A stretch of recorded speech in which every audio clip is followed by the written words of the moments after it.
Study Hindi വിത്ത് കൃഷിൻ്റെ മറ്റൊരു വീഡിയോയിലേക്ക് ഏവർക്കും സ്വാഗതം. നമ്മൾ ഇന്ന് തേർഡ് യൂണിറ്റിലെ രണ്ടാമത്തെ പാഠഭാഗത്തിലെ തുളസീദാസിൻ്റെ ദോഹയാണ് പരിചയപ്പെടുന്നത്. തുളസീദാസ് ആരാണ് എന്ന് ചോദിച്ചാൽ, ഹിന്ദി ഭക്തി സാഹിത്യത്തിൽ നമ്മൾ നേരത്തെ കബീർദാസിനെ പഠിച്ചായിരുന്നു. കബീർദാസ് ഭക്തി സാഹിത്യത്തിലെ നിർഗുണ ഭക്തിധാരയിലെ ജ്ഞാനാശ്രയി കവിയാണെന്ന് പഠിച്ചായിരുന്നു. എന്നാൽ തുളസീദാസ് ഭക്തികാലത്തിലെ സഗുണ ഭക്തിധാര എന്ന് വെച്ചാൽ ഈശ്വരന് ഉണ്ടായിരുന്നു, ഈശുക രൂപ് ആകാറ് എന്നൊക്കെ പറഞ്ഞു, ഈശ്വരന് പ്രപഞ്ചത്തിൽ ഉണ്ടായിരുന്നു നിർഗുണ ഭക്തിയിലും ഈശ്വരൻ ഉണ്ടായിരുന്നു, പക്ഷേ ഈശ്വരന് രൂപമില്ല, ആകാരമില്ല എന്നൊക്കെ പറഞ്ഞത്. സഗുണഭക്തിയിൽ ഈശ്വരന് രൂപമുണ്ട് എന്ന് പറഞ്ഞതാണ്. അപ്പോൾ സഗുണ ഭക്തി കാലഘട്ടത്തിൽ തന്നെ രണ്ട് തരം ഉണ്ടായിരുന്നു. രാമഭക്ത കവിയുമുണ്ട്, കൃഷ്ണഭക്ത കവിയുമുണ്ട്. അതിൽ തുളസീദാസ് എന്ന് പറയുന്നത് രാമഭക്ത കവിയാണ്. അപ്പം ഹിന്ദി ഭക്തികാൽ के സഗുണ ഭക്തിധാര के രാമഭക്ത കവിയാണ് ആര്? തുളസീദാസ്. അദ്ദേഹത്തിൻ്റെ മുഖ്യമായ രചനകൾ എന്ന് പറയുന്നത് രാമചരിതമാനസ്, ഗീതാവലി और കവിതാവലി, ഇതൊക്കെയാണ് അദ്ദേഹത്തിൻ്റെ മുഖ്യമായ രചനകൾ. അപ്പോൾ ഹിന്ദി ഭക്തി സാഹിത്യക്ക് സഗുണ ഭക്തിധാരാക്ക് രാമഭക്ത കവി ശ്രീ തുളസീദാസ്, രാമചരിതമാനസ്, കവിതാവലി, ഗീതാവലി ആദി ഉൻകി പ്രമുഖ രചനായും ഹേ. അതാണ് നമ്മൾ തുളസീദാസിനെ പരിചയപ്പെടുന്നത്. ഈ തുളസീദാസിൻ്റെ രണ്ട് ദോഹകളാണ്, രണ്ട് ഈരടികളാണ് ഇവിടെ തന്നിരിക്കുന്നത്. ആദ്യത്തെ ഈരടികൾ എന്താ പറഞ്ഞിരിക്കുന്നത് നമുക്ക് നോക്കാം. ആദ്യത്തെ ഈരടികളിൽ പറഞ്ഞിരിക്കുന്നത് ദയാ ധർമ്മ കാ മൂൽ ഹേ, പാപ് മൂൽ അഭിമാൻ, തുളസി ദയാ ന ചോടിയേ ജബ് തക് ഘടുമേം പ്രാണ്. അപ്പോൾ തുളസീദാസ് എന്തൊക്കെയാ പറഞ്ഞിരിക്കുന്നത് എന്നും നമുക്ക് നോക്കാം. എന്താ?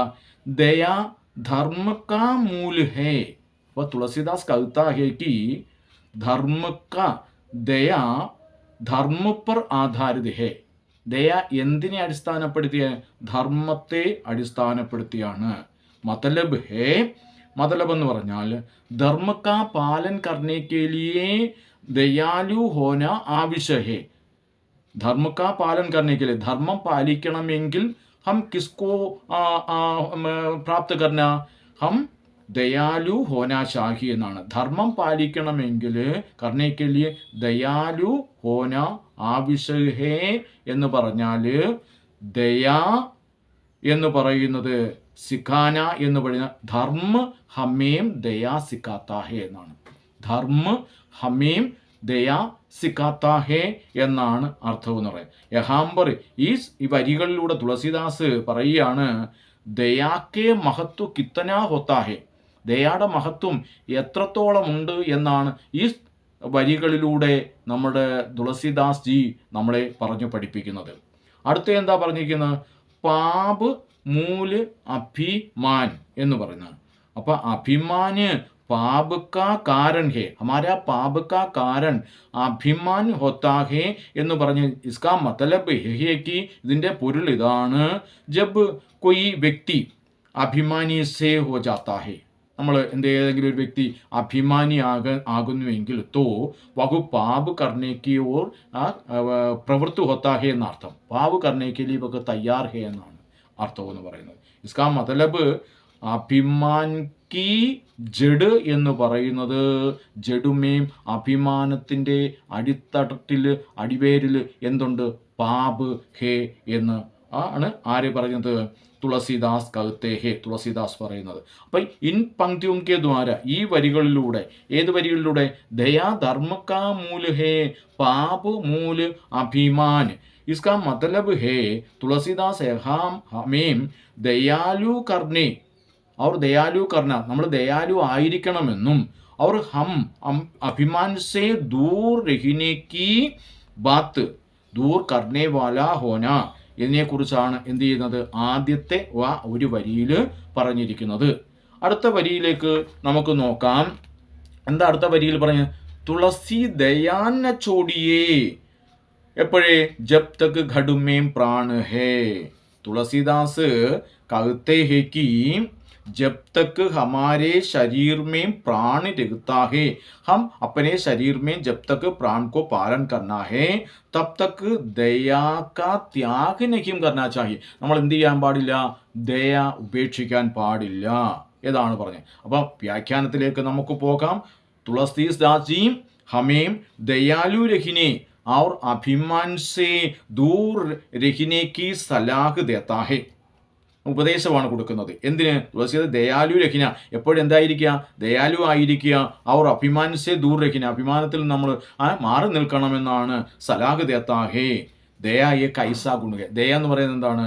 ഒരു ഗുണമാണ്. ജോ ഹമേ ദൂസരും കെ പ്രതി സഹാനുഭൂതി, മറ്റുള്ളവരോട് സഹാനുകമ്പ പ്രകടിപ്പിക്കാനുള്ള ഒരു ഉത്തമമായ ഗുണമാണ് ഏതെന്ന് പറയുന്നത്? ദയ എന്ന് പറയുന്നതും.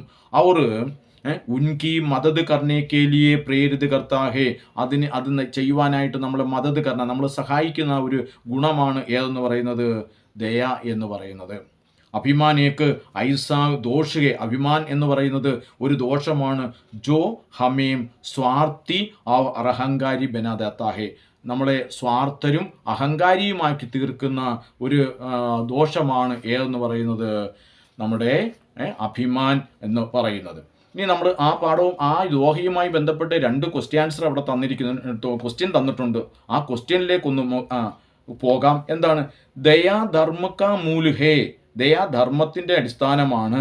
ക്യാ ആപ് ഇസ് കഥൻ സേ സഹമത്ത് ഹേ, നമ്മുടെ ഈ അഭിപ്രായത്തോട് യോജിക്കുന്നുണ്ടോ എന്നാണ് ആ ചോദ്യം അവിടെ പറഞ്ഞിരിക്കുന്നത്. നമുക്ക് ഉത്തരം ഇങ്ങനെ പറയാം. മൈ സഹമത്തുഹും, ഞാൻ എന്ത് ചെയ്യുന്നുണ്ട്? ഈ അഭിപ്രായത്തോട് യോജിക്കുന്നുണ്ട്. ക്യോംകി, എന്തുകൊണ്ടെന്നാൽ ദയാഹി അപ്പനെ ആപ്മേം സബ്സെ ബഡാ ധർമ്മ ഹേ, ഏറ്റവും വലിയ ധർമ്മം നമ്മൾ സ്വയം എന്താ ഉണ്ടായിരിക്കേണ്ടത്? ദയയാണ് ഉണ്ടായിരിക്കേണ്ടത്. ജിസ്ക ആചരൺ കർണേസെ, അത് ആചരിക്കുന്നതുകൊണ്ട്, അത് നടപ്പിലാക്കുന്നതുകൊണ്ട്, അത് ഉപയോഗിക്കുന്നതുകൊണ്ട് മനുഷ്യർക്ക് ആത്മവിശ്വാസം, മനുഷ്യൻ എന്ത് ചെയ്യുന്നുണ്ട്? ആത്മവിശ്വാസം ഉണ്ടാകുന്നു. സമസ്ത ഹിംസയായാലും ദ്വേഷായാലും അതുപോലെ തന്നെ വൈര്യങ്ങളും ഇതെല്ലാം ദയാക്കാ സ്പർശിച്ചേ ശാന്ത് ഹോ ജാത്താ ഹെ, ദയയുടെ സ്പർശനം കൊണ്ട് എന്ത് ചെയ്യുന്നുണ്ട്? ശാന്തമായി തീരുന്നു എന്ന് നമുക്ക് ആ ചോദ്യത്തിന് ഉത്തരമായിട്ട് പറയാം. രണ്ടാമത്തെ ചോദ്യം അവിടെ ചോദിച്ചിരിക്കുന്നത് എന്താണ്? കഭി ഭി ദയാ ന ചോടിയേ കഭി നെ ഐസാ ക്യോം കഹാ ഹോഗ, കവി ഒരിക്കലും എന്ത് ചെയ്യില്ല, ദയ ഉപേക്ഷിക്കരുതെന്ന് പറഞ്ഞിരിക്കുന്നു. എന്തുകൊണ്ടാണ് എന്നതിന് ഉത്തരം നമുക്ക് പറയാം. ദയാ ഏക് ദൈവീ ഗുണഹേ, ഒരു ദൈവത്വമായ ഗുണമാണ് ഏതെന്ന് പറയുന്നത്? ദയ എന്ന് പറയുന്നത്. ഇസ്ക ആചരൺ കർക്കെ മനുഷ്യക്കെ എന്ത് ചെയ്ത് മനുഷ്യർ ഇതിനെ ആചരിക്കുന്നത് കൊണ്ട് മനുഷ്യന് ദേവത്വ പ്രാപ്ത് സക്താഹേ, ദേവത്വമാണ്, ഈശ്വരത്വമാണ് ഇത് പ്രാപിക്കുന്നത് കൊണ്ട് ഇത് നമ്മൾ നേടുന്നത്. ദയാലു ഹൃദയമേം പരമാത്മാ കെ പ്രകാശ് കീ എന്ത് വയ്ക്കുന്നത്? പ്രസ്ഫുടിത് ഹോപ്താഹേ, ദയാലുവായ ഒരു മനുഷ്യൻ്റെ ഹൃദയം, ആ ഹൃദയം എന്ന് പറയുന്നത് പരമാത്മാവിൻ്റെ പ്രകാശം പ്രസ്ഫുടമായി പ്രചോദിപ്പിക്കുന്നത് ഏതാണ്? ദയാലുവായ ഒരു ഹൃദയത്തിലാണ്. ക്യോംകി, എന്തുകൊണ്ടെന്നാൽ ഭഗവാൻ സ്വയം ദയാ സ്വരൂപ് ഹേ, ഭഗവാൻ എന്താണ്? ദയാസ്വരൂപനാണ്. ദയാക്കെ ആചരൺ സേ മനുഷ്യ അന്യ ദൈവീ ഗുണ പ്രാപ്തു ഹോത്താ ഹേ, ദയ ആചരിക്കുന്നത് കൊണ്ട് മനുഷ്യന് മറ്റ് പല ഗുണങ്ങളും അവന് കിട്ടുന്നുണ്ട്. ഇസ്ലി അതുകൊണ്ട് എന്ത് ചെയ്യുന്നുണ്ട്? നമ്മൾ ഐസ ഹോന അങ്ങനെ ആകേണ്ടത് നമുക്ക് ആവശ്യമാണ്. അതുകൊണ്ടാണ് ഇസ്ലി തുളസിദാസി കവിതയ്ക്ക് കഭി ഭി, ഒരിക്കലും നമ്മൾ എന്ത് ചെയ്ത് ദയാമത് ചോടിയേ എന്ന് പറഞ്ഞത്. രണ്ടാമത്തെ ദോഹയെ നമുക്ക് വായിക്കാം. സജീവ് വൈദ്യ ഗുരു തീനീം ജൗം പ്രിയ ബോലഹീം ഭൈ ആസ് രാജ് ധർമ്മ തൻ തീൻ ഹി കർ ഹോയ് ബേഹീം നാസ്. രണ്ടാമത്തെ ദോഹയിൽ എന്താ പറയുന്നത്? സജീവ്, സജീവ് എന്ന് വെച്ചാൽ മന്ത്രി എന്നാണ് അർത്ഥം. സജീവ്. വൈദ്യ എന്ന് വെച്ചാൽ ചികിത്സക് എന്നാണ് അർത്ഥം. ഗുരു എന്ന് വെച്ചാൽ നമ്മുടെ ആധ്യാത്മികമായ മാർഗദർശനങ്ങൾ നൽകുന്നവർ അല്ലെങ്കിൽ ശിക്ഷക, അധ്യാപകർ എന്നൊക്കെയാണ് അർത്ഥം. അപ്പോൾ എന്തൊക്കെയാണ് പറഞ്ഞത്? ആരൊക്കെയാണെന്ന് പറഞ്ഞത്? മന്ത്രി, शिक्षक और चिकित्सक और शिक्षक ये तीनी जौം ये तीनोം ഇവർ മൂവരും അപ്പോൾ എന്തൊക്കെയാ ആരെക്കുറിച്ചൊക്കെയാണ് പറഞ്ഞത്? അപ്പോൾ യഹാംബർ സജീവ് വൈദ്യ ഗുരു ഏ തീനോം പ്രിയ ബോലഹീം ഭൈ ആസ് തീനോ പ്രിയ ബോലഹി എന്ന് വെച്ചാൽ കേവലം യഹി ബാത്ത് കഹേം ഇങ്ങനെയുള്ള കാര്യങ്ങൾ പറയാം. ജോ സുനിനെ വാലോങ്കോ പ്രിയ ഹോ, കേൾക്കുന്ന ആൾക്കാർക്ക് ഏറ്റവും പ്രിയപ്പെട്ടവരായിട്ടുള്ള കാര്യങ്ങൾ സംസാരിക്കുക. അപ്പം കേൾക്കുന്ന ആൾക്കാർക്ക് ഏറ്റവും പ്രിയപ്പെട്ടതായിട്ട് സംസാരിക്കുക എന്ന് പറഞ്ഞാൽ ഇസ്കാ മതലബിക്കായ എന്താ ഇതിൻ്റെ പൊരുളെന്ന് പറഞ്ഞാൽ അവർക്ക് ഏറ്റവും ഇഷ്ടപ്പെട്ടത് എപ്പോഴാണ്? നമ്മൾ മുഖസ്തുതി പറയുമ്പോൾ, സത്യം പറയുമ്പോൾ അവർക്ക് അത്ര ഇഷ്ടമാവത്തില്ല. അപ്പം ചാപ്പലൂസി കർണ ഇസ്കാ മതലബ് പ്രിയ ബോലഹി എന്ന് പറഞ്ഞാൽ ചാപ്പലൂസി കരയും മുഖസ്തുതി പറയൂ എന്നാണ്. പറയുമ്പോൾ ഭൈ ആസ് എന്ന് പറഞ്ഞാൽ എന്താ ഇസ്കാ അർത്ഥം? പദവി നഷ്ടപ്പെട്ടു പോകുന്നുള്ള ഡർ, ഭയം, ഭയക്കേ കാരൻ. പദ് നഷ്ടു ഹോനേക്ക് ഭയക്കേ കാരൻ. തീനവും ഇവർ മൂന്ന് പേരും. അപ്പോൾ എന്ത് ചെയ്യുന്നുണ്ട്? ഇവർ മൂന്ന് ആരൊക്കെയാണ്? സജീവ്, വൈദ്യ, ഗുരു. തീനവും ഇവർ മൂന്ന് പേരും അപ്പനെ പദ് ഖോനേക്കെ ഡർസേ എന്ത് ചെയ്യുന്നുണ്ട്? ചാപ്പലൂസി കരി എന്ത് ചെയ്യുന്നുണ്ട്? മുഖസ്തുതി പറയും. മനസ്സിലായ പറഞ്ഞത്? അപ്പം ഇസ്കാ അർത്ഥയേക്ക് യദി മന്ത്രി, വൈദ്യ ഔർ ഗുരു ഭൈക്കേ കാരൻ എന്ത് ചെയ്യുന്നുണ്ട്? ആശാമേം പ്രിയ ബാത്തേയും പ്രിയപ്പെട്ട കാര്യങ്ങൾ ബോൾത്തേ ഹേത്തോ അങ്ങനെ സംസാരിക്കുകയാണെങ്കിൽ എന്നാ പറഞ്ഞിരിക്കുക. അപ്പോൾ ആദ്യത്തെ വരിയിൽ അതാ പറഞ്ഞിരിക്കുന്നത്. രണ്ടാമത് എന്താ പറഞ്ഞത്? രാജ്. എന്താ പറഞ്ഞത്? രാജ് എന്ന് വെച്ചാൽ രാജ്യം. ആരുമായി ബന്ധപ്പെട്ടതാണ്? സജീവ്, മന്ത്രിയുമായി ബന്ധപ്പെട്ട. എന്താണ് മന്ത്രി? ഭൈ യാ സ്വാർത്ഥദാസേ രാജാക്കോ ഗലത്ത് ബാത്തി. എന്ത് ചെയ്യുന്നത്? മന്ത്രി ഭയം കൊണ്ടോ സ്വാർത്ഥത കൊണ്ടോ രാജാവിനോട് ഗലത്ത് ബാത്തേയും ഗലത്ത് സലാഹ് ദേത്താഹേ തെറ്റായ ഉപദേശങ്ങൾ കൊടുത്താൽ തോ ക്യാ ഹോത്താഹേ എന്താ സംഭവിക്കുന്നത്? രാജാക്ക രാജ്യ, അതാ രാജ് എന്ന് വെച്ചാൽ രാജ്യം.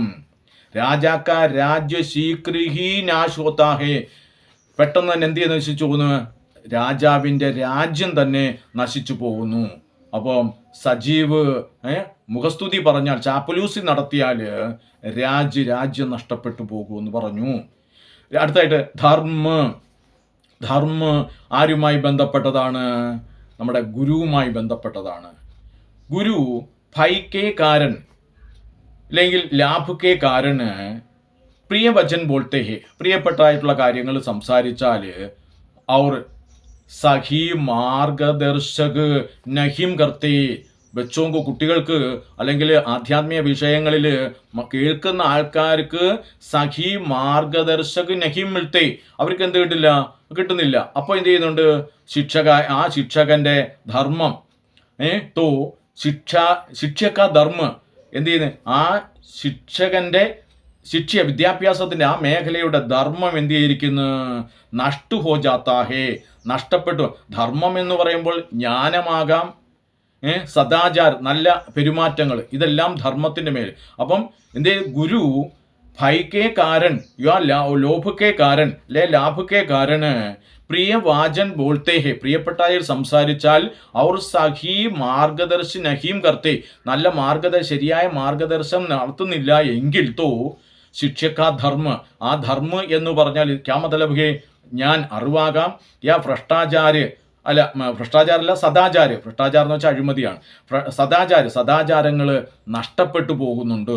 തോ ശിക്ഷക ധർമ്മ ജ്ഞാന് ഔർ സദാചാര് നഷ്ടു ഹോ ജാത്താ ഹേ എന്നാ പറഞ്ഞത്. അപ്പോൾ അത് ആരെക്കുറിച്ചാണ് പറഞ്ഞത്? ധർമ്മ ആരുമായി ബന്ധപ്പെട്ട ഗുരുവിൻ്റെ കാര്യമാണ് പറഞ്ഞത്. അവർ മൂന്നാമതായിട്ട് പറയുന്നത് തൻ ശരീരം ആരുമായി ബന്ധപ്പെട്ടതാണ്? वैद्य बीमारी के भय या लाभ की आशा से रोगी से किसी सही സ്ഥിതി के बारे में नहीं कहता है. ഏതെങ്കിലും ശരിയായ സ്ഥിതിയെക്കുറിച്ച് ആര് പറയുന്നില്ല?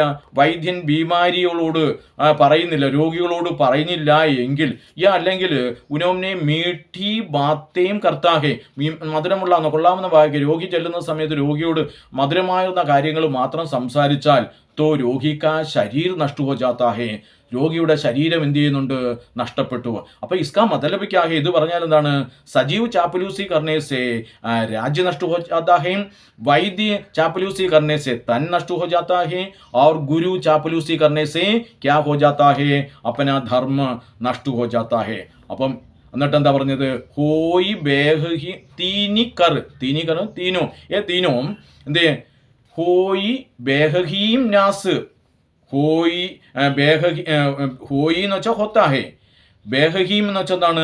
ജൽദി സി നാസ് നഷ്ടു ഹോത്താഹേ നാശ് ഹോത്താഹേ തീനോം ജൽദി നഷ്ടു ഹോ ജാത്താഹേ എന്നാണ് അടുത്ത ദോഹയിലൂടെ പറഞ്ഞിരിക്കുന്നത്. അപ്പോൾ ഇസ്കാ മതലബ് ക്യാ ഹൈ? ഒന്നുകൂടെ പറയാം. മതലബ് ഹേ കി मंत्री वैद्य और गुरु अगर भाई या नाश की आशा से प्रिय वचन बोलते हैं तो क्रमेण എന്ത് ചെയ്യുന്നുണ്ട്? उनके राजा का राज्य, रोगी का शरीर और शिक्ष्य का धर्म शीघ्र ही नष्ट हो जाते हैं എന്നാണ് അതിൻ്റെ ആ ദോഹയുടെ മീനിങ്. ഇനി അവിടെ ടെസ്റ്റിൽ ഒരു ക്വസ്റ്റ്യൻ കൊടുത്തിട്ടുണ്ട്. ആ ക്വസ്റ്റ്യൻ കൂടെ നമുക്ക് നോക്കാം. രാജ്ധർമ്മ തന് തീനി കർ ഹോയി ബേഹീം നാസ് ഇസ്സേ ക്യാ താല്പര്യ ഹേ എന്നൊരു ക്വസ്റ്റ്യൻ നമ്മുടെ ടെസ്റ്റിനകത്ത് കൊടുത്തിട്ടുണ്ട്. അതും കൂടെ അതിൻ്റെ ഉത്തരവും കൂടെ പറയാം. യദി കൊയ് മന്ത്രി വൈദ്യ യാ ഗുരു ഭൈ യാ സ്വാർത്ഥവശ് ഭയം കൊണ്ടോ സ്വാർത്ഥവശം കൊണ്ടോ പ്രിയ വചൻ ബോൾത്താ എന്തായാലും പ്രിയപ്പെട്ട വചനങ്ങൾ പറയുന്നു. യാനി എന്ത് ചെയ്തിരിക്കുന്നുണ്ട്? അയാൾ വചൻ ബോൾത്താഹേ അല്ലെങ്കിൽ അയാൾ ആ സംസാരങ്ങൾ സംസാരിക്കുന്നുണ്ട്. അപ്പോൾ എന്ത് ചെയ്യുന്നു? ബോൾക്കർ ചൂട്ടി और चापलूसी भरी എന്ത് ചെയ്യുന്നുണ്ട്? ബാത്യം കർത്താ ഹേ ചൂട്ടി യാ ചാപ്പലൂസി ബാത്യം കർത്താ ഹേ. ഒന്നുകൂടെ ആൻസർ ഒന്നുകൂടെ പറയാം, വ്യക്തമായിട്ട് പറയാം. യദി കൊയ് മന്ത്രി വൈദ്യ और ഗുരു ഭൈ യാ സ്വാർത്ഥവശ് പ്രിയ വചൻ ബോൾത്താ ഹേ യാനി സച്ചിന്ന ബോൾക്കർ എന്ത് പറയാതെ? സത്യം പറയാതെ എന്ത് ചെയ്തിരിക്കുന്നത്? ചൂട്ടി യാ ചാപ്പലൂസി ഭരി ബാത്യം കർത്താ ഹേ ചൂട്ടിയും ചാപ്പലൂസിയുമായ കാര്യങ്ങൾ പറയുകയാണെങ്കിൽ तो राज्य शरीर और धर्म ये तीनों शीघ्र ही नाश हो जाता है എന്നാണ് ആ ചോദ്യത്തിൻ്റെ ഉത്തരമായി നമുക്ക് പറയാവുന്നത്. നിങ്ങൾക്ക് തുളസീദാസിനെ കുറിച്ചും തുളസീദാസിൻ്റെ ദോഹകളെക്കുറിച്ചും നിങ്ങൾക്ക് ഇഷ്ടമായിട്ടുണ്ടെങ്കിൽ എൻ്റെ ക്ലാസ് വളരെ നിങ്ങൾക്ക് ഉപകാരപ്രദമാകുന്നു എങ്കിൽ നിങ്ങൾ തീർച്ചയായിട്ടും ഇതിനെക്കുറിച്ച് കമൻറ്റ് രേഖപ്പെടുത്തണം. ഇത് പരമാവധി കുട്ടികളിലേക്ക് ഷെയർ ചെയ്തു കൊടുക്കുവാനും നിങ്ങൾ സബ്സ്ക്രൈബ് ചെയ്യുവാനും മടിക്കരുത്. അടുത്ത മറ്റൊരു വീഡിയോയിൽ എത്തുന്നതുവരെ ഏവർക്കും നന്ദി, നമസ്കാരം.